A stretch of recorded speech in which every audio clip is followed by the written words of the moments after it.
narrated from the perspective of a young man, aspiring writer. They say write what you know, but what if what you know starts rewriting itself? I was a second-year literature major with dreams of becoming the next Stephen King. I lived alone in a quaint, slightly creaky, two-story apartment building in a quiet Oregon town. Only 4 units total, mine on the ground floor, nestled into the corner where the sun filtered in just right for morning coffee and late-night writing binges. My place was small but had that antique charm I liked. A cozy bedroom, a living area combined with a tiny kitchen, and a lot of secondhand wooden furniture that gave it a sort of rustic, gothic feel. Hell, I even had an old grandfather clock by the window. Didn't work, but it looked cool. Gave the room that haunted manor vibe I was chasing. Across the hall lived Jean. Blonde, smart, effortlessly beautiful. Like the lead in a mystery novel. She wanted to be a fashion designer and talked about it constantly.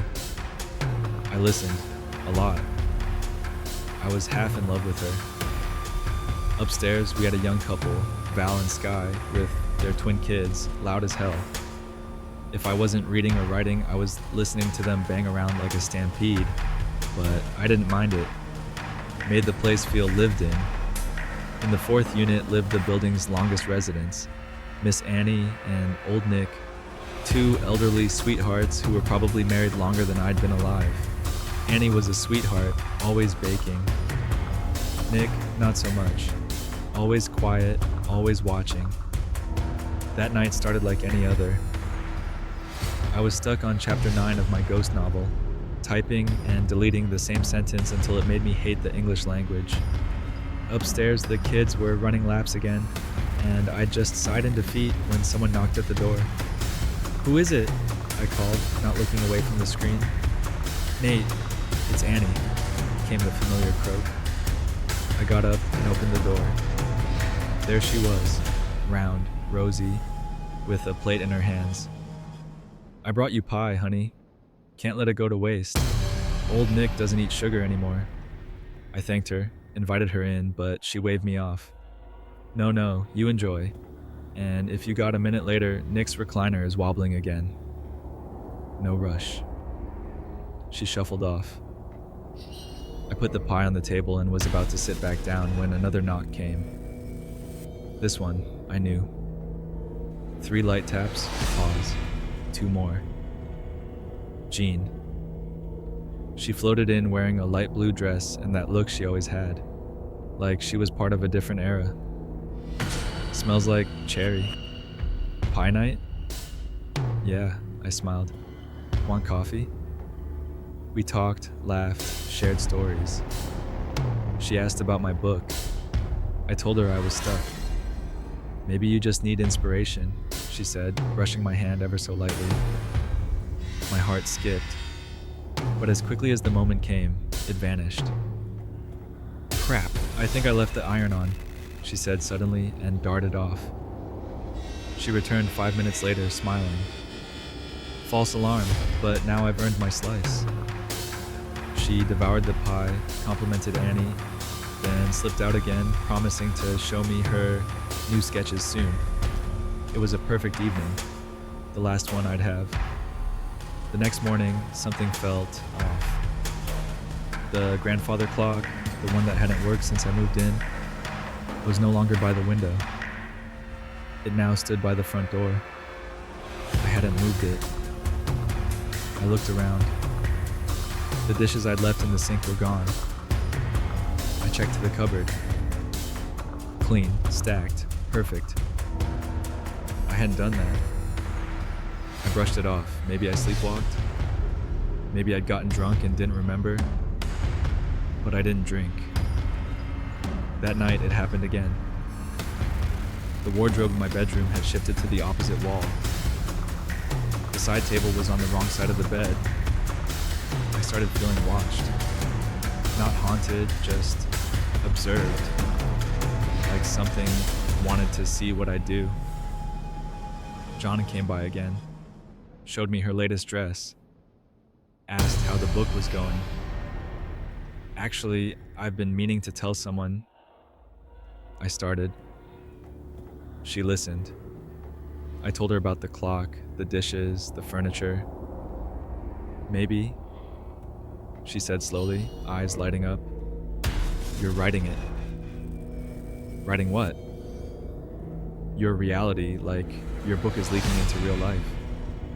Maybe it's all connected. Maybe you have, I don't know, power. She said it like it was cool, like it was fun. But I wasn't amused, and deep down I knew it wasn't my words that held power. Something else was writing me.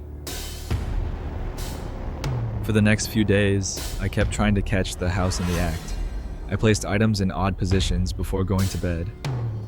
A spoon on the couch, a lamp unplugged, a book left open upside down on the floor. Every morning, they were right back where they belonged. Spoon in the drawer, lamp lit, book shelved. I started thinking I was going crazy, but then came the rocking chair. One morning, I opened my front door and found a wooden rocking chair just inside the doorway.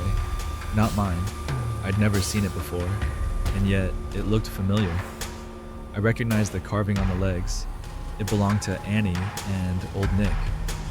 I'd helped them move it once. Why was it in my apartment? That pushed me over the edge. I lugged the thing upstairs and knocked until Annie answered, blinking sleep from her eyes. Miss Annie, this yours? She squinted. Well, yeah, that's ours. Where did you? It was in my living room, just sitting there. She stared at it. Nick, your rocker walked downstairs again. Nick came out, shrugged, and dragged it back inside like this sort of thing happened all the time. I didn't know what was worse, the fact that it happened or that they accepted it so easily. Back in my place, things only got stranger. Jean came by wearing another new dress, a silky violet number that shimmered when she twirled. Something wrong, Nate? You look pale. Do you ever feel like this house shifts? Like it's watching us? She laughed. That's so cool. It's like your book. Haunted furniture, mysterious neighbors. Maybe you're manifesting your story. It's not funny. She bit her lip, then shrugged. Maybe it's just stress. You've been writing a lot. I wanted to believe that. God, I wanted to. But that night, I woke up at 3:33 a.m. The clock flashed red, and the living room was lit. The overhead light, the lamp, even the old grandfather clock's face, glowing. And everything in the room had moved. The couch was against the opposite wall. My desk was facing the window. My bookshelf was empty. Empty. Every single book gone. I bolted to the kitchen, threw open cabinets. Empty. Refrigerator? Nothing. Not even the pie. Then the lights cut out. I froze. Then soft creaking, like footsteps on old floorboards. Not above, not below. Inside, in my walls. Who's there? I whispered, backing into the hallway. No answer, just more creaking. I backed into my bedroom and slammed the door, locking it. I barely slept. At dawn, everything was normal again. Lights off, furniture reset, books back. But the pie never came back. Jean knocked that afternoon. She looked different, paler. Did you sleep? She asked. I shook my head. Me neither. Kept hearing things. My room was freezing, and then she stopped. Then what? She hesitated. I think I saw someone outside my window. We lived on the first floor, but her window faced the backyard. No reason for anyone to be out there at night. A man? She shook her head slowly. No, I don't know what it was. Tall, thin, watching. We sat in silence for a long time. For the first time, Jean didn't have something quirky or clever to say. Just quiet, scared stillness. I looked around my apartment. The clock had stopped again, 3:33. Everything was still. Too still. That's when we heard it. A whisper. Not from outside, from the hallway. Nate. I opened the door and looked into the hall. Empty. But the light in Annie and Nick's unit was flickering. Jan gripped my arm. Don't. I have to. I walked down the hall. Knocked. No answer. I knocked harder. The door creaked open. Darkness. Annie? Nick? No reply. I stepped inside. Their place was wrong. The air smelled of smoke and mold. The TV was on, but the screen showed only static. On the couch were two shapes under blankets. I pulled one back. Stuffed. Literal stuffed mannequin dressed in Annie's clothes. A lifeless doll. I backed up and looked at the second. Nick. Same. What the hell? Then I saw it. On the kitchen table, a notebook. My notebook. The one I used for my novel. Only, it wasn't just mine. There were pages I'd never written. Detailed descriptions of everything that had been happening. Every event, every object moved. Even my thoughts, word for word. And at the bottom of the last page, next, Jean will vanish. I dropped the book and ran. I didn't run home, I ran straight to Jean's, pounded on her door until my knuckles hurt. No answer. Jane, I called out. Nothing. I tried the knob, locked. I didn't think. I kicked the door open.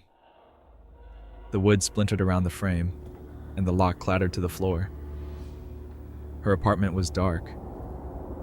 Curtains drawn, air stale. I stepped inside slowly, calling her name.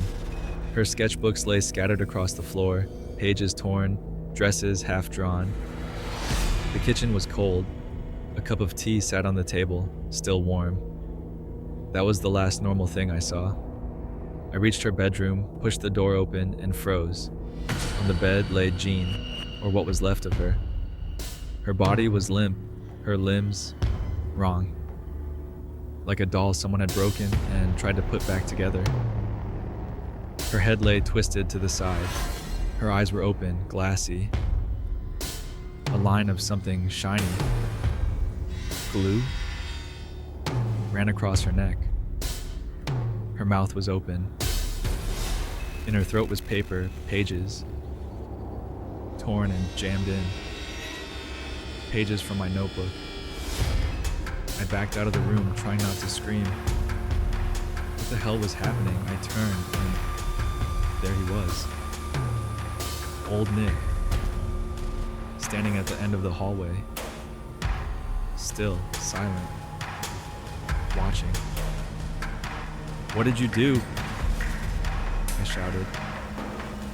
He didn't move. Say something. He tilted his head, not in confusion, in pity. Then he turned and walked away, just vanished into the shadows. I ran. Out into the hallway, down the stairs. I had one thought in my mind, get out, get out. But when I reached the front door of our building, it was gone. No door, just wall. Like it had never existed. I turned around in disbelief, staring at where it used to be. My chest tightened.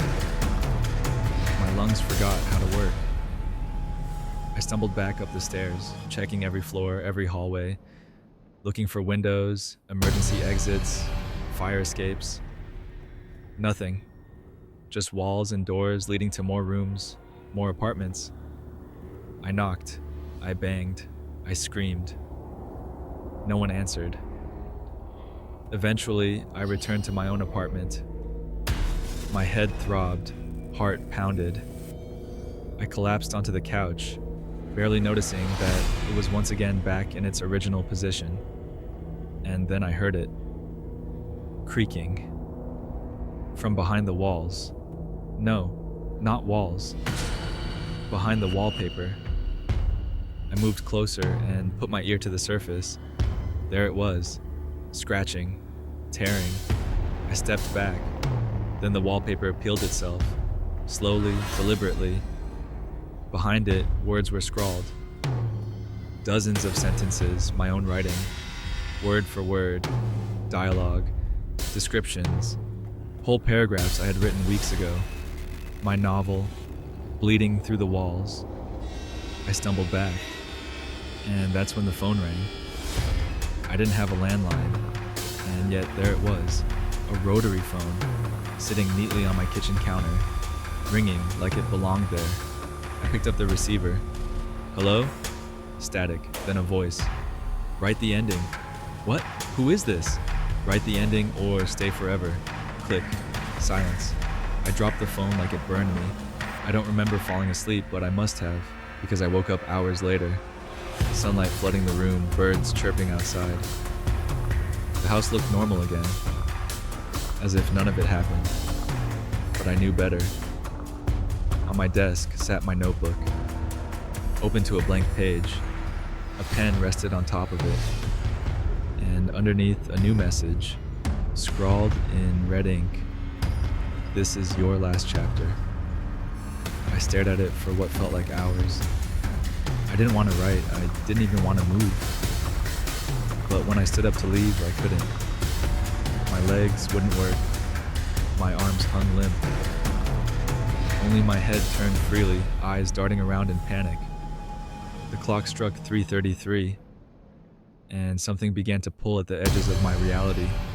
The corners of the room folded inward, like a book being closed. And in the walls, voices whispered, "Finish the story."